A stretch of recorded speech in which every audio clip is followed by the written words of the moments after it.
ഞാൻ സരിത. എല്ലാവർക്കും simple tips മലയാളത്തിലേക്ക് ഒരിക്കൽ കൂടി സ്വാഗതം.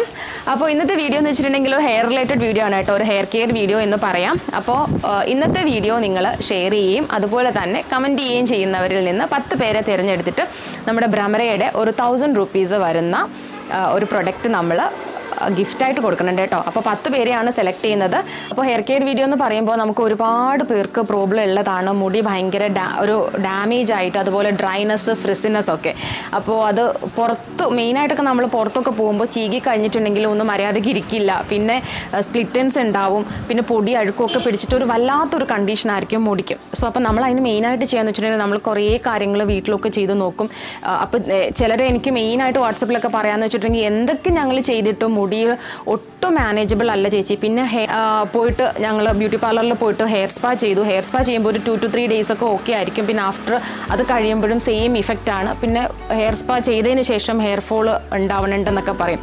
സോ അപ്പോൾ എനിക്ക് എല്ലാ പ്രൊഡക്റ്റിൻ്റെയും കാര്യം അറിയില്ല. പക്ഷേ ബ്യൂട്ടി പാർലറിലൊക്കെ നമ്മൾ ഹെയർ സ്പായ്ക്ക് ഉപയോഗിക്കുന്ന ക്രീമുകൾ ചിലതിലൊക്കെ എന്ന് പറഞ്ഞിട്ടുണ്ടെങ്കിൽ നല്ലതുപോലെ നമ്മൾ ഈ സ്മൂത്തനിങ്ങിനൊക്കെ യൂസ് ചെയ്യുന്ന ടൈപ്പ് ഓഫ് ക്രീമൊക്കെ ആയിരിക്കും അവർ യൂസ് ചെയ്യുക. ആദ്യമൊക്കെ ഒന്ന് സ്മൂത്ത് ആൻഡ് സോഫ്റ്റ് ഒക്കെ ആവും, പക്ഷേ നമുക്ക് ഹെയർ ഫോൾ അത് കണ്ടുവരുന്നുണ്ട്. സോ അപ്പോൾ അതുകൊണ്ട് നമ്മൾ ഭ്രമരയുടെ ഒരു പ്രൊഡക്റ്റ് എന്നോട് ഒരുപാട് പേര് പറഞ്ഞതാണ് ക്രീം ബേസിൽ വേണം, പൗഡർ ഫോമിൽ വേണ്ട. കാരണം പൗഡർ ഫോമിലാവുമ്പോൾ അത് മിക്സ് ചെയ്യാനും പിന്നെ എല്ലാത്തിനും ഒന്നും അങ്ങനെ സമയം ഉണ്ടാവില്ല. അപ്പോൾ ഒരു ക്രീം ബേസിൽ ഒരു പ്രൊഡക്റ്റ് ചേച്ചി ഒന്ന് ചെയ്യണം എന്ന് പറഞ്ഞിട്ടുണ്ടായിരുന്നു. അപ്പോൾ ഈ പ്രൊഡക്റ്റ് എന്ന് പറയുന്നത് ഭ്രമരയുടെ നാച്ചുറൽ കെരാട്ടിൻ ഹെയർ മാസ്ക് ആണ്. അപ്പോൾ ഇത് നിങ്ങൾ പറഞ്ഞതുപോലെ തന്നെയാണ് കേട്ടോ ഞാൻ എടുത്തിട്ടുള്ളത്. ഇത് ക്രീം ബേസ് ആണ്. ക്രീം ബേസ് ആണെങ്കിൽ കൂടി ഇതിലേക്ക് നാച്ചുറലായിട്ടുള്ള കാര്യങ്ങളാണ് നമ്മൾ എല്ലാം ആഡ് ചെയ്തിട്ടുള്ളത്. മെയിനായിട്ട് ഓട്സ്, അതുപോലെ തന്നെ കുറച്ച് ഫ്ലവേഴ്സിൻ്റെ ഒക്കെ എക്സ്ട്രാക്റ്റ്, പിന്നെ ഗോട്ട് മിൽക്ക് എന്ന് വെച്ചാൽ അത് മെയിനായിട്ടുള്ളതെന്ന് വെച്ചിട്ടുണ്ടെങ്കിൽ ഗോട്ട് മിൽക്ക് നമ്മളുടെ ഹെയർ, ഈ കെരാട്ടിൻ എന്ന് പറയുന്നത് പോലെ, കെരാട്ടിൻ എന്താണെന്ന് എല്ലാവർക്കും അറിയാമെന്ന് വിചാരിക്കുന്നു, നമ്മളുടെ മുടിയിലുള്ള പ്രോട്ടീനാണ്. അപ്പോൾ ഈ പ്രോട്ടീൻ ഡാമേജ് ആവുമ്പോഴാണ് നമ്മളുടെ മുടി ഫുൾ ഒരുമാതിരി ഫ്രിസി ആവുക, സ്പ്ലിറ്റൻസ് ഉണ്ടാവുക, അൺമാനേജബിൾ ആയിട്ട് കിടക്കുന്നത്, ഒരു ഷൈനസ് ഇല്ലാണ്ടിരിക്കുക ഒക്കെ ആവുന്നത് ഈ ഒരു കാര്യം ഡാമേജ് ആവുമ്പോഴാണ്. അപ്പോൾ നമ്മൾ ചെയ്തു കൊടുക്കേണ്ടത് എന്താണെന്ന് വെച്ചിട്ടുണ്ടെങ്കിൽ എക്സ്റ്റേണലി നമ്മൾ ഈ മുടീനെ, മുടിയെ നമ്മൾ ആ കെരാട്ടിനൊന്ന് പ്രോപ്പറാക്കി സ്മൂത്താക്കി എടുക്കാൻ വേണ്ടിയിട്ട് നമ്മൾ ഇത് അപ്ലൈ ചെയ്ത് കൊടുക്കുക എന്നുള്ളതാണ്. അപ്പോൾ ഇതിനകത്ത് നമ്മൾ യൂസ് ചെയ്തിട്ടുള്ള കെരാട്ടിൻ എന്ന് പറഞ്ഞിട്ടുണ്ടെങ്കിൽ പ്ലാന്റ് ബേസ്ഡ് കെരാട്ടിനാണ്. അല്ലാണ്ട് നമ്മൾ സിന്തറ്റിക്കായിട്ട് പ്രിപ്പയർ ചെയ്ത അങ്ങനെയുള്ള കാര്യങ്ങളല്ല ഇതിലായിട്ട് ആഡ് ചെയ്തിട്ടുള്ളത്. ഈവൻ നിങ്ങൾക്ക് കുട്ടികൾക്ക് പോലും ഇത് യൂസ് ചെയ്യാം.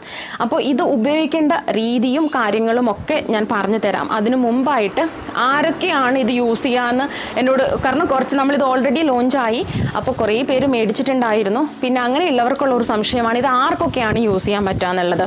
ജെൻസിന് യൂസ് ചെയ്യാമോ എന്നൊക്കെയുള്ള ഡൗട്ട് ഉണ്ടായിരുന്നു. സോ നിങ്ങൾക്ക് എല്ലാവർക്കും ഇപ്പം അങ്ങനെ ജെൻസ് അങ്ങനെ ജെൻഡർ ഡിഫറൻസിയേഷൻ ഒന്നും ഇല്ല. എല്ലാ ടൈപ്പ് ആൾക്കാർക്കും ഇത് യൂസ് ചെയ്യാം. പ്രായമായവർക്കും കുട്ടികൾക്കും ഒക്കെ യൂസ് ചെയ്യാം.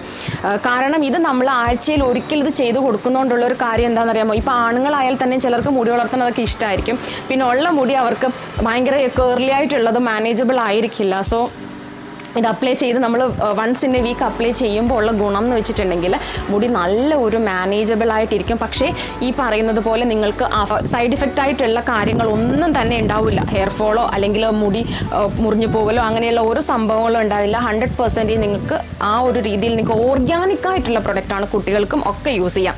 പിന്നെ ഇത് യൂസേജ് എങ്ങനെയാണെന്നുള്ളത് ഞാൻ നിങ്ങൾക്ക് കാണിച്ചു തരാം. ആ ഒരു രീതിയിൽ ആ ഒരു പാറ്റേണിൽ തന്നെ ചെയ്തിട്ടുണ്ടെങ്കിൽ ഇഫക്റ്റീവാണ്. പിന്നെ നിങ്ങളുടെ മുടി എക്സ്ട്രീംലി ഡ്രൈ ആൻഡ് ഫ്രിസി ആണെങ്കിൽ 2 in a week യൂസ് ചെയ്യാം. സോ അപ്പോൾ ഞാൻ യൂസേജ് നിങ്ങൾക്ക് കാണിച്ചു തരാം കേട്ടോ.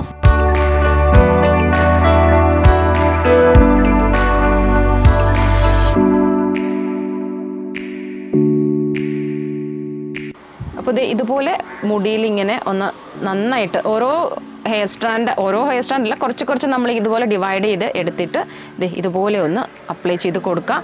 മുടിയിൽ അപ്ലൈ ചെയ്യേണ്ട കാര്യമുള്ളൂ കേട്ടോ, നമ്മൾ സ്കാൽപ്പിൽ അപ്ലൈ ചെയ്യേണ്ട ആവശ്യമില്ല. അപ്പോൾ ഈ ഒരു പാറ്റേണിലൊന്ന് ഇതുപോലെ അപ്ലൈ ചെയ്ത് കൊടുക്കണം. ഒരു 40 minutes നമ്മൾ വെക്കണം കേട്ടോ. എല്ലാം കൂടെ കെട്ടി ഒരു 40 minutes വെക്കണം. 40 minutes വെച്ചതിന് ശേഷം പ്ലെയിൻ വാട്ടറിൽ കഴുകി കളയണം. ഇത് അപ്ലൈ ചെയ്യുന്നതിന് മുമ്പ് ശ്രദ്ധിക്കേണ്ട കാര്യം എന്ന് വെച്ചാൽ ഇവളുടെ മുടി കണ്ടോ, ഞാൻ നന്നായിട്ട് ഒട്ടും എണ്ണമയം ഇല്ലാണ്ട് ഉള്ള രീതിയിലും നല്ലതുപോലെ വാഷ് ചെയ്തിരുന്നു. അപ്പോൾ നമ്മളുടെ ഹെയർ വാഷ് വെച്ചിട്ട് തന്നെ നന്നായിട്ട് വാഷ് ചെയ്ത് ഒട്ടും എണ്ണമയം ഇല്ലാത്ത രീതിയിലാണ് നമ്മൾ അപ്ലൈ ചെയ്യേണ്ടത്. പിന്നെ നിങ്ങൾക്ക് വെറ്റ് ഹെയറിലും അപ്ലൈ ചെയ്യാം. ഇപ്പം ഞാൻ ഇവൾക്ക് വെറ്റ് ഹെയറിൽ അപ്ലൈ ചെയ്യാത്ത എന്താണെന്നറിയാമോ? കാരണം ആൾക്ക് തലനീരൊക്കെ ഉണ്ട്. അപ്പോൾ വെറ്റ് ഹെയറിൽ അപ്ലൈ ചെയ്തിട്ടുണ്ടെങ്കിൽ മുടി നനച്ചിട്ടാവുമ്പോൾ കുറച്ച് ബുദ്ധിമുട്ടാണ്. അതുകൊണ്ടാണ് ഞാൻ വെറ്റ് ഹെയറിൽ അപ്ലൈ ചെയ്യാത്തത്. നിങ്ങൾക്ക് ശരിക്കും മുടി ഒന്ന് നനച്ചിട്ട് ഒന്ന് നല്ലതുപോലെ വെള്ളമൊക്കെ ഒന്ന് ഇത് ചെയ്ത് കളഞ്ഞിട്ട് ആ ഹെയറിൽ ഇതുപോലെ അപ്ലൈ ചെയ്ത് കൊടുക്കുകയാണെങ്കിൽ കുറച്ചും കൂടി നല്ല റിസൾട്ടാണ് കേട്ടോ. ഇത് മേടിക്കേണ്ട ലിങ്കും കാര്യങ്ങളും ഒക്കെ ഞാൻ താഴെ തന്നെ കൊടുക്കാം കേട്ടോ. അപ്പോൾ ഇന്നത്തെ വീഡിയോ നിങ്ങൾക്ക് എല്ലാവർക്കും ഇഷ്ടമായിരിക്കുന്നു. ഇഷ്ടമായിട്ടുണ്ടെങ്കിൽ ലൈക്ക് ചെയ്യുക, അതുപോലെ തന്നെ നേരത്തെ പറഞ്ഞതുപോലെ ഷെയർ ആൻഡ് കമൻറ്റ് ചെയ്യുക. അപ്പോൾ അടുത്ത വീഡിയോസ് ആയിട്ട് വരുന്നവരെ എല്ലാവർക്കും ബൈ ഫ്രം സാരിത.